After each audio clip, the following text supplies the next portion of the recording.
Hello बच्चों, स्वागत है आप सभी का हमारे चैनल जिसका नाम है फिजिक्स कोच।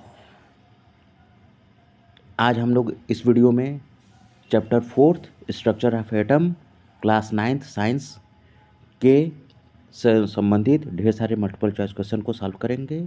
वीडियो में आगे बढ़ने से पहले आप सभी से रिक्वेस्ट है, जो भी हमारे चैनल पर नए हैं हमारे चैनल को ज़रूर से सब्सक्राइब करें, हमारे चैनल को सपोर्ट करें। तो चलिए हम लोग वीडियो में आगे बढ़ते हैं। तो शुरू करते हैं, जो कि पहला क्वेश्चन। हालांकि ये पहला क्वेश्चन नहीं है क्योंकि हमने इसका 2-3 पार्ट बनाया हुआ है। आप पहला पार्ट देखेंगे तो वहाँ पर हमने ढेर सारे multiple choice question chapter number 4 structure of atom से सॉल्व किया हुआ है फुल एक्सप्लेनेशन के साथ में। तो यहाँ पर हम क्वेश्चन नंबर 17 से स्टार्ट करते हैं। What is the charge of neutron, यानी न्यूट्रॉन पर चार्ज कितना होगा। तो आप सभी लोग जानते हैं जो न्यूट्रॉन होता है वो न्यूट्रल होता है, यानी उस पर ना पॉजिटिव चार्ज होता है ना ही निगेटिव चार्ज होता है, इसलिए उसको हम लोग न्यूट्रॉन भी बोलते हैं क्योंकि वो न्यूट्रल शब्द से आया हुआ है। ठीक है, तो इसमें ऑप्शन आपका सी से हो जाएगा न्यूट्रॉन। पॉजिटिव चार्ज किस पर होता है, प्रोटॉन पे होता है। नेगेटिव चार्ज किस पर होता है, न्यूट्रॉन पे होता है। ठीक है, तो इसमें ऑप्शन सी सही हो जाएगा। नेक्स्ट क्वेश्चन जो आपके स्क्रीन पर दिखाई दे रहा होगा, which of the following represent the correct electronic configuration of oxygen, यानी कि ऑक्सीजन का करेक्ट इलेक्ट्रॉनिक कन्फिग्रेशन क्या होगा। तो आप सभी लोग जानते होंगे, आप पढ़ाई किए होंगे अपने जो स्टडी बुक है, आपका टेक्स्ट बुक है, उसमें देखिए ऑक्सीजन का सिंबल ओ से दिखाया गया होता है। आप सभी अब तक तो इतना जान ही चुके हैं, जितने भी एलिमेंट्स होते हैं उनका एक सिंबल होता है। ठीक है, जो इंग्लिश के अल्फ़ाबेट से डिनोट किया जाता है। जैसे ऑक्सीजन के लिए ओ होता है, नाइट्रोजन के लिए एन होता है, हाइड्रोजन के लिए एच होता है, हीलियम के लिए एच ई होता है, आयरन के लिए एफ ई होता है, गोल्ड के लिए ए यू होता है। और आपका जो सिल्वर होता है उसके लिए एजी होता है, कैल्शियम के लिए सी होता है, कॉपर के लिए सी यू होता है। ठीक है, एम मैग्नीशियम के लिए होता है, बोरान के लिए बी होता है, आयोडीन के लिए आई होता है, थैलियम के लिए टी एच होता है, गैलियम के लिए जी ए होता है। ठीक है, लेड के लिए पी बी होता है। ज़रूरी नहीं है कि जो उसका नाम हो उसका शुरू का लेटर ही हो, लेकिन अलग अलग चीज़ों के लिए अलग अलग होता है, चूँकि जो तत्व हैं एलिमेंट है 108 से ज़्यादा होते हैं। ठीक है, आप इसको पीरियोडिक टेबल में देखेंगे, हमने मोटी मोटा जो कि वेल नोन है उनके बारे में बात किया है यहाँ पर। तो ऑक्सीजन के लिए जो सिंपल यूज़ किया जाता है वो ओ होता है। ठीक है, इसके नीचे हम लोग लिखते हैं एटॉमिक नंबर 8 और इसके ऊपर लिखते हैं एटॉमिक मास जो कि होता है 16। 8 क्या है, एटॉमिक नंबर है, इसको हम लोग जेड से नोट करते हैं। ठीक है, यही जब बढ़ता है तो 2 और 6 में बढ़ जाएगा। ठीक है, इसमें ऑप्शन आ जाएगा 2 और 6 वाला। क्यों, क्योंकि 2 और 6 को जब जोड़ेंगे ऐड करेंगे तो इसकी वैल्यू आएगी 8 के बराबर। 2 8 की वैल्यू कितनी आएगी, 10 हो जाएगी, जो कि गलत है। एटॉमिक नंबर ऑक्सीजन से नहीं मिलेगा। 2 4 को जब ऐड करेंगे तो कितना होगा, 2 + 4 = 2 + 4 = 6 हो जाएगा। ठीक है, जब हम क्वेश्चन पढ़ते हैं तो आप हमारे जो ब्लैक कलर का लिखा हुआ क्वेश्चन है उसको ध्यान दीजिए, लेकिन जब हम समझाते हैं तो आप स्क्रीन पर जो हम रेड कलर से लिख रहे हैं उस पर आप ध्यान दीजिए। 2 + 2 + 4 ये आपका कितना हो जाएगा, 4 + 2 = 8 हो जाएगा। ये वैल्यू इसके बराबर होगा, लेकिन जो इलेक्ट्रॉनिक कन्फिग्रेशन होगा 2 6 ही सही होगा, क्योंकि एस में एस ऑर्बिट में 2 इलेक्ट्रॉन होंगे, पी ऑर्बिट में 6 इलेक्ट्रॉन होते हैं। एस पी डी एफ ये 4 तरह के ऑर्बिट्स होते हैं जिसमें कि इलेक्ट्रॉन रहते हैं। एस में कितना, एस ऑर्बिट में कितना इलेक्ट्रॉन रहता है हम आपको स्क्रीन पर लिख करके दिखा रहे हैं, ध्यान से देखिएगा। एस में 2 इलेक्ट्रॉन रहते हैं, पी में कुल 6 इलेक्ट्रॉन होते हैं, डी ऑर्बिट में कुल 10 इलेक्ट्रॉन होते हैं, एफ ऑर्बिट में टोटल 14 इलेक्ट्रॉन होते हैं। ठीक है, तो इसको आप याद कर लीजिए, ये क्वेश्चन अगर पूछा जाता है तो आप बता सकते हैं। ये आपके लिए एक एक्स्ट्रा बेनिफिशियल नॉलेज है जो आपके क्लास टीचर भी बता रहे होंगे, लेकिन आप हमारे चैनल पर हैं तो आप हमारे चैनल पर इन सब चीज़ों को समझिए। तो ऑप्शन आपका ए सही हो जाएगा, 2 6 वाला।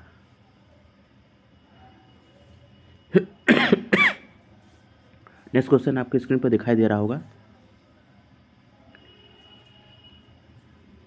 याद रखिए कि इसका पार्ट ए बना हुआ है जो कि ऑलरेडी हमारे चैनल पर अपलोडेड है, और आपके डिमांड के कारण इसका पार्ट बी बनाया जा रहा है ताकि आपको जो चैप्टर का स्ट्रक्चर ऑफ एटम जो चैप्टर है आपका चैप्टर नंबर 4 उससे आपको कंप्लीट जानकारी मिले।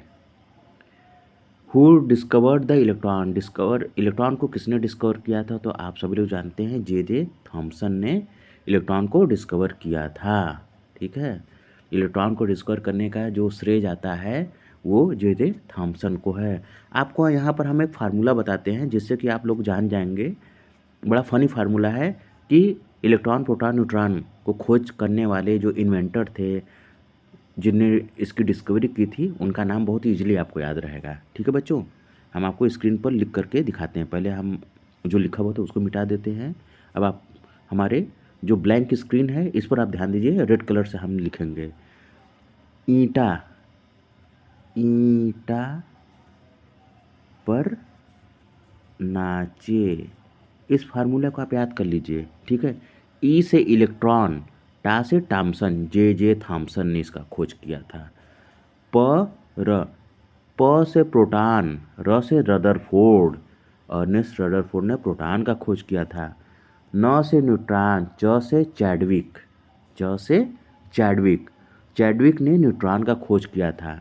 तो आप याद कर लीजिए ईंटा पर नाचे वाले फार्मूले को, ईंटा पर, PAR पर NaChe।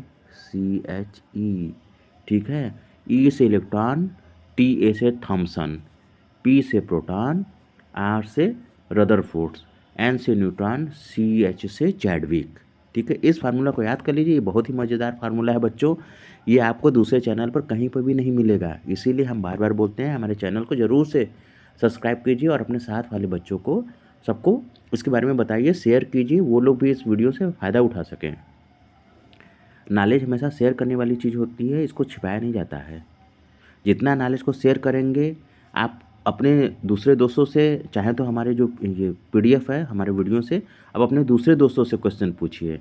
ठीक है, उनको आंसर देने को कहिए और फिर आप उनको वीडियो दे दीजिए, उनसे कहिए कि वो आपसे क्वेश्चन पूछे। देखिए आप दोनों में कंपेयर कीजिएगा कौन तेज होगा, तो डेफिनेटली जो हमारे वीडियो को लास्ट तक देखेगा वो ज़्यादा तेज होगा।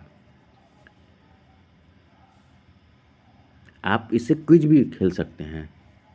नेक्स्ट क्वेश्चन आपके स्क्रीन पर जो दिखाई दे रहा होगा, the atomic number of an element is determined by the number of. Atomic number क्या होता है? एटॉमिक नंबर में सिर्फ नंबर ऑफ प्रोटॉन को ऐड किया जाता है, जबकि एटॉमिक मास में नंबर ऑफ प्रोटॉन और न्यूट्रॉन दोनों को ऐड किया जाता है। ठीक है, तो एटॉमिक नंबर के बारे में यहाँ पर पूछा, तो एटॉमिक नंबर क्या हो जाएगा? फिर नंबर ऑफ प्रोटॉन को कैलकुलेट करते हैं। वहीं पर एटॉमिक जो मास होता है उसमें हम लोग नंबर ऑफ न्यूट्रॉन और नंबर ऑफ प्रोटॉन दोनों को ऐड करते हैं। तो इसमें ऑप्शन क्या हो जाएगा? Option C, number proton. ठीक है बच्चों, आप लोग को पढ़ाने में हमें बहुत ही मज़ा आता है। आप लोग के लिए जो हम वीडियो लाते हैं और आपको जो वीडियो में PDF दिखाई देता है, इसको बनाने में हमको बहुत समय लगता है। हम आपके लिए इस तरह के क्वेश्चन लेकर के आते हैं जो कि आपके पूरे सिलेबस को कवर करे। आपका जो चैप्टर में जितनी भी चीज़ें, पॉइंट्स, हेडिंग्स लिखे हुए हैं उन सारे सिलेबस को ये कवर करे, ताकि आपको जो एक अच्छा नॉलेज मिले। तो ऐसी वीडियो आपको दूसरे चैनल पर कहीं पर भी नहीं मिलने वाले हैं।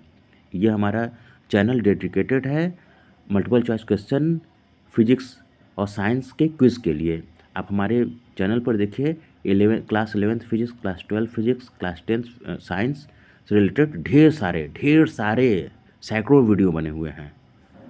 नेक्स्ट क्वेश्चन आपके स्क्रीन पर दिखाई दे रहा होगा, what characteristic of an element is to chemical behaviour, यानी एटम का एलिमेंट का कौन सा कैरेक्टरिस्टिक उसके केमिकल बिहेवियर को दर्शाता है। तो जानते हैं ये न्यूक्लियस हो गया, इसके चारों तरफ क्या घूमता रहता है? इलेक्ट्रॉन घूमता रहता है। न्यूक्लियस हमेशा पॉजिटिव होता है। पॉजिटिव क्यों होता है? क्योंकि इसके अंदर नंबर ऑफ प्रोटॉन और न्यूट्रॉन दोनों होते हैं। न्यूट्रॉन न्यूट्रल होता है, प्रोटॉन पॉजिटिव होता है, इस कारण से ये पॉजिटिव हो जाता है। इसके बाहर वाले इसमें ऑर्बिट में क्या घूमते हैं? इलेक्ट्रॉन घूमते हैं जो कि निगेटिवली चार्ज होते हैं। ठीक है, तो किसी भी एलिमेंट का जो केमिकल बिहेवियर होता है ना, उसके आउटर मोस्ट सेल में रहने वाले इलेक्ट्रॉन के ऊपर निर्भर करता है। क्या अभी हमने बोला? किसी भी एलिमेंट का जो केमिकल बिहेवियर है उस एलिमेंट के एटम के आउटर मोस्ट सेल में जो इलेक्ट्रॉन रहता है उसके ऊपर निर्भर करता है। ठीक है, तो इसमें आंसर क्या हो जाएगा, वैलेंसी ऑफ एलिमेंट।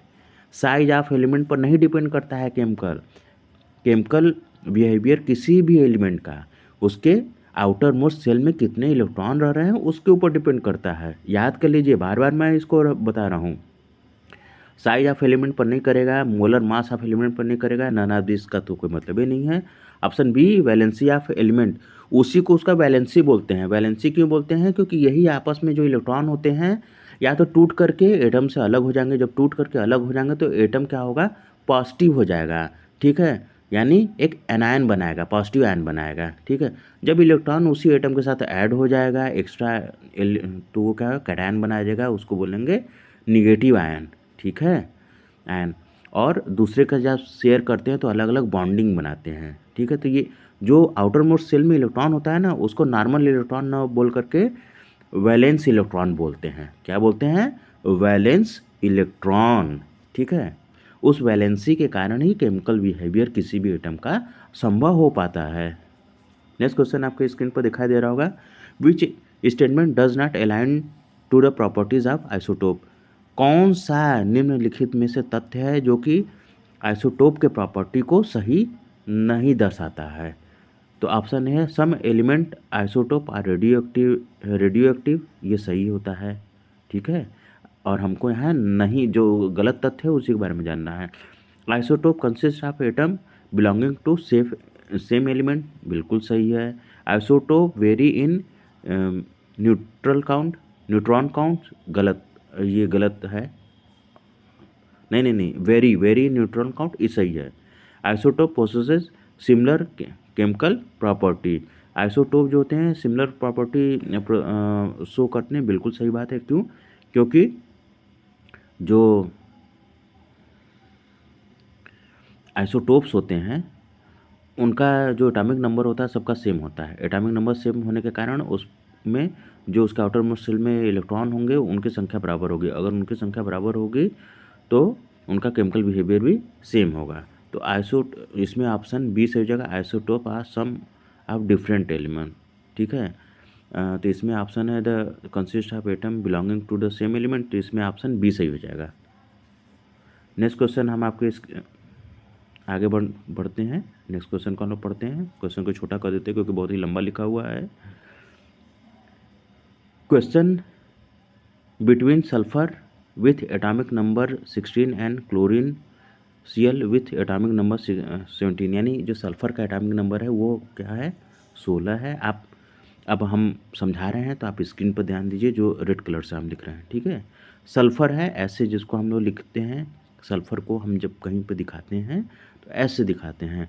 ठीक है, क्लोरीन उसको हम दिखाते हैं 17 से, इसका कितना होता है, 17 एटॉमिक नंबर होता है।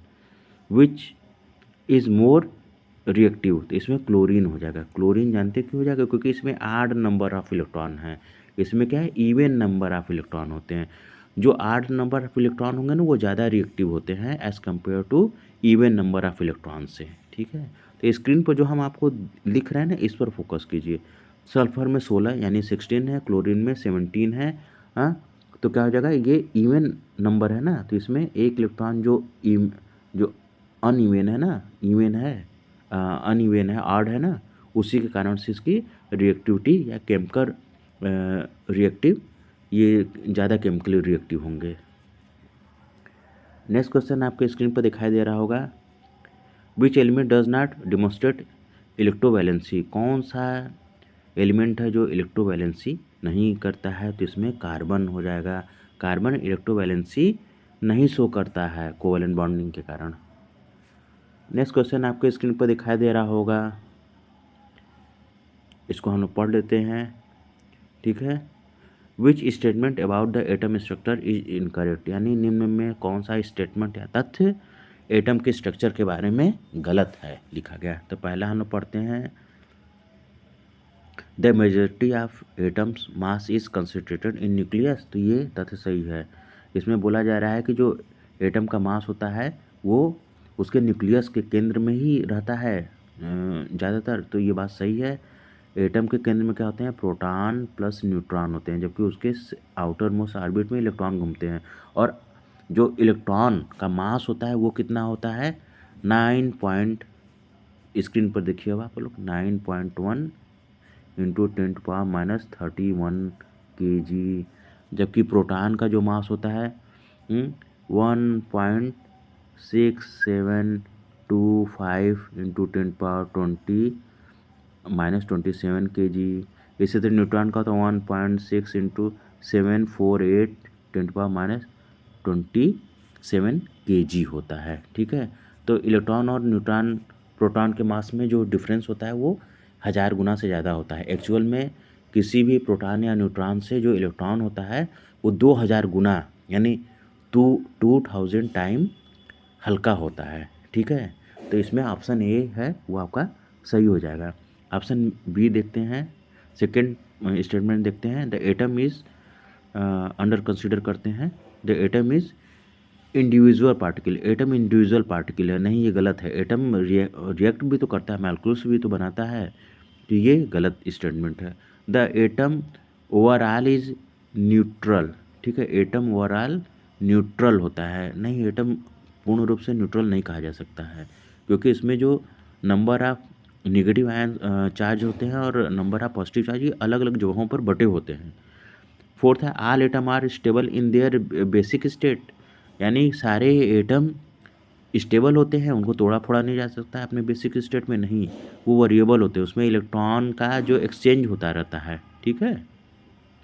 एक दो इलेक्ट्रॉन उसमें ऐड हो सकते हैं, इलेक्ट्रॉन शेयर भी हो सकते हैं, इलेक्ट्रॉन बाहर भी निकल सकते हैं, ठीक है। तो इसमें जो है सेकेंड और फोर्थ वाला स्टेटमेंट इनकरेक्ट है। तो अब देखते हैं इसमें ऑप्शन सी सही हो जाएगा, सेकेंड और फोर्थ वाला, ठीक है।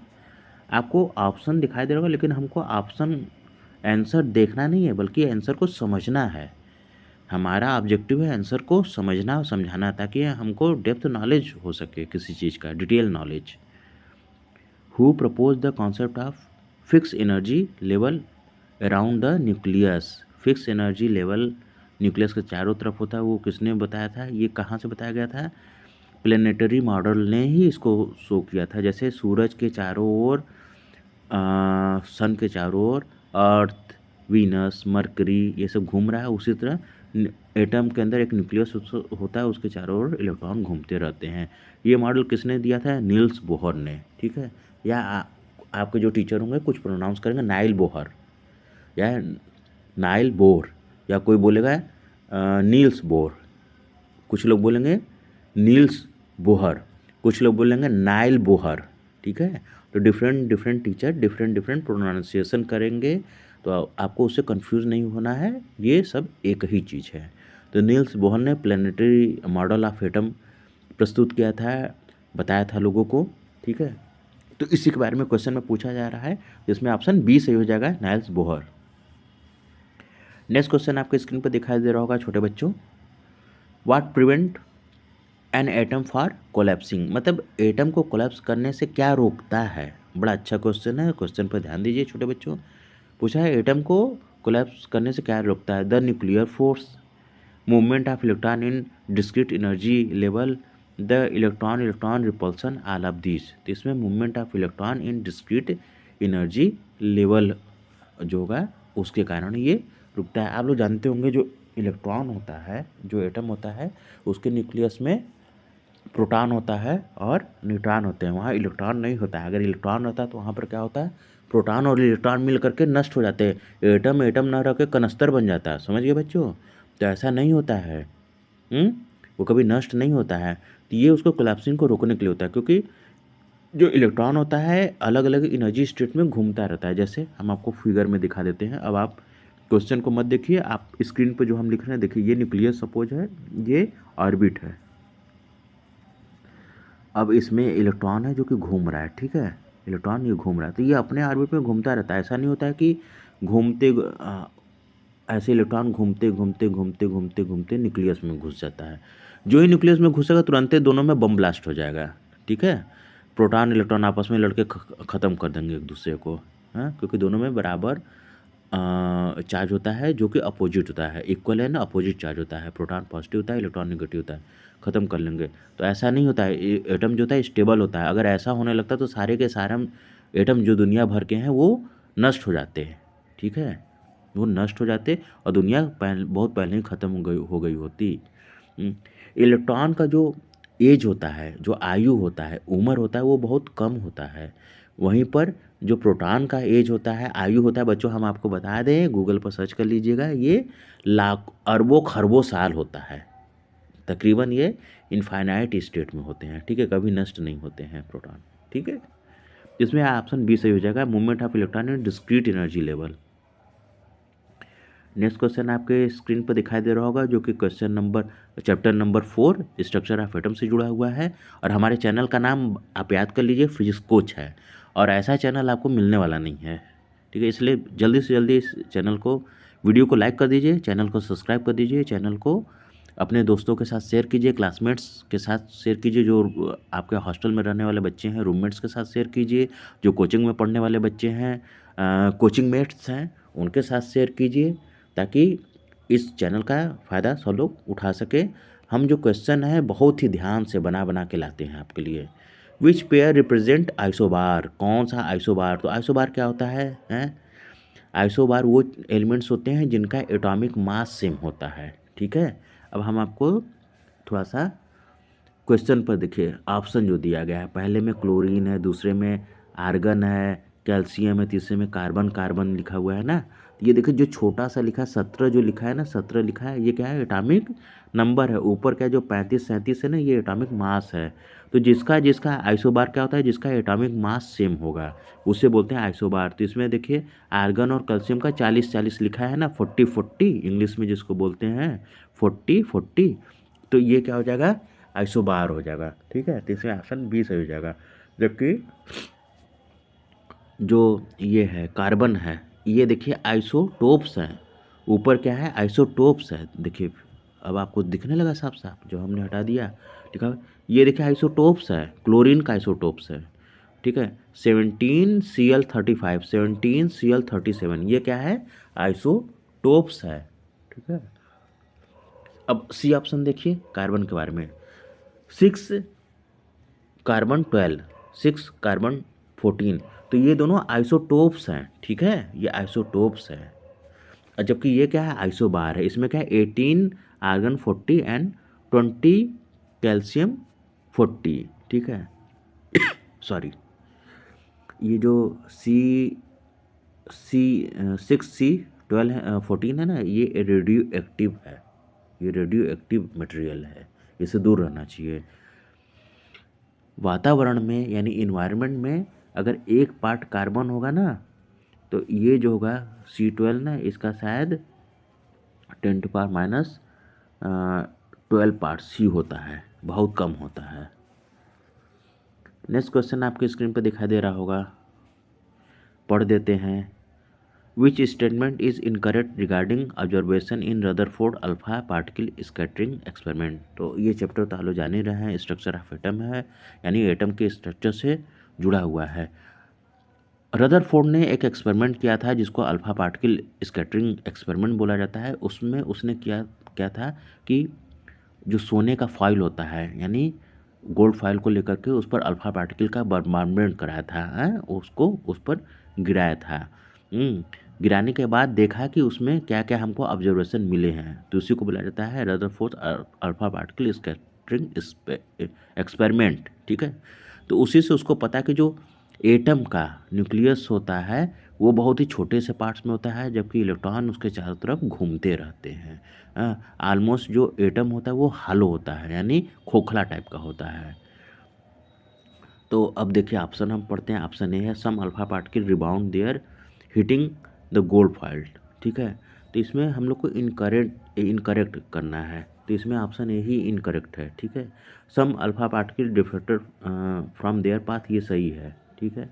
Some alpha foil is pass through the gold foil, बिल्कुल सही है। Most particle pass straight through the gold foil, ये भी सही है। इसमें ऑप्शन ए सही हो जाएगा। सम अल्फा पार्टिकल रिबाउंड, यानी कि वो पॉजिटिव आयन से जब गए अल्फा पार्टिकल तो वो रिबाउंड हो गए, बैक कर गए, ठीक है, तो ये गलत है। नेक्स्ट क्वेश्चन आपके स्क्रीन पर दिखाई दे रहा होगा बच्चों, which radioactive element is utilize in cancer treatment. कौन सा रेडियो एक्टिव एलिमेंट प्रयोग किया जाता है कैंसर के ट्रीटमेंट में? तो आपको पता होगा कोबाल्ट 60, ठीक है, इसका प्रयोग किया जाता है कैंसर के ट्रीटमेंट में, कोबाल्ट 60। तो कहीं पर भी कोबाल्ट मिले ना तो उससे दूरी बना के रखिए, बड़ा खतरनाक चीज़ होता है, इससे रेडियो एक्टिव रेज निकलती रहती है, रेडिएशन निकलता है जो कि बड़ा खतरनाक होता है। तो इसमें ऑप्शन डी सही हो जाएगा। नेक्स्ट क्वेश्चन आपके स्क्रीन पर दिखाई दे रहा होगा, why do most element seek to participate in chemical combination?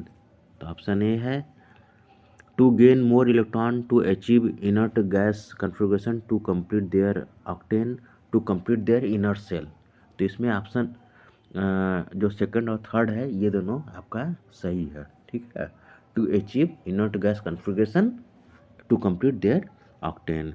यानी कोई भी एटम मालिक्यूल्स दूसरे एटम मालिक्यूल्स के साथ क्यों कॉम्बिनेशन करता है? क्योंकि वो अपने आउटर मोस्ट सेल में जो इलेक्ट्रॉन होता है, जिसको कि हम लोग बोलते हैं वैलेंस इलेक्ट्रॉन, जो एटम के आउटर मोस्ट सेल में इलेक्ट्रॉन होता है उसको हम लोग बोलते हैं वैलेंस इलेक्ट्रॉन। उस इलेक्ट्रॉन को ना वो कंबाइन करना चाहता है, उस कॉम्बिनेशन रहता है, और वो चाहता है कि उसके आउटर मोस्ट जो इलेक्ट्रॉन है वो ऑक्टेन नंबर को पूरा कर लें या इनर्ट गैस कॉन्फ़िगरेशन को धारण कर लें, एडप्ट कर लें, ठीक है। तीन दोनों के कारण होता है। इनर्ट गैस क्या क्या होता है जैसे हीलियम हो गया, आर्गन हो गया, क्रिप्टॉन हो गया, रेडान हो गया, जेनान हो गया, ये सब क्या इनर्ट गैस है। ये सब एक दूसरे से रिएक्शन ही नहीं करता किसी भी केमिकल के साथ, बड़ा ढीठ टाइप का होता है, किसी के साथ घुलेगा मिलेगा ही नहीं। जैसे आपके क्लास में भी बहुत सारे बच्चे होंगे जो कि काफ़ी इंट्रोवर्ट होते होंगे, वो किसी के साथ घुलना मिलना बातचीत करना नहीं पसंद करते होंगे, बिल्कुल इनर्ट रहते होंगे, ठीक है, बिल्कुल इनर्ट गैस। उसी तरह इनर्ट गैस का भी बिहेवियर होता है। नेक्स्ट जो वीडियो हमारी आने वाली है वो आपको इसी वीडियो में बता देते हैं, वो आपका class 9 science chapter 5 the fundamental unit of life पर से होगा, MCQ, ठीक है। उसके बाद हम फिजिक्स वाले जो चैप्टर्स हैं उनका मोशन है, ग्रेविटेशन है, फोर्स है, इनका हम वीडियो बनाएंगे जो अपने चैनल पर अपलोड कर देंगे, आपको उससे काफ़ी बेनिफिट होगा। तो ये वीडियो लास्ट तक देखने के लिए आप सभी को बहुत बहुत बहुत बहुत धन्यवाद। और आप हमारे वीडियो को लाइक कीजिए, चैनल को सब्सक्राइब कीजिए, दोस्तों के साथ शेयर कीजिए, क्लासमेट्स के साथ शेयर कीजिए, रूममेट्स जो हॉस्टल में रहते हैं उनके साथ शेयर कीजिए, कोचिंग में पढ़ने वाले जो फ्रेंड्स हैं, मेट्स हैं, उनके साथ आप इसको शेयर कीजिए। इसको ज़्यादा से ज़्यादा कीजिए, हमारा रिक्वेस्ट है कि हमारे चैनल को एक लार्जेस्ट चैनल बनाइए। तो इस वीडियो में इतना ही। वीडियो को पूरा देखने के लिए आप सभी का धन्यवाद। थैंक यू दोस्तों।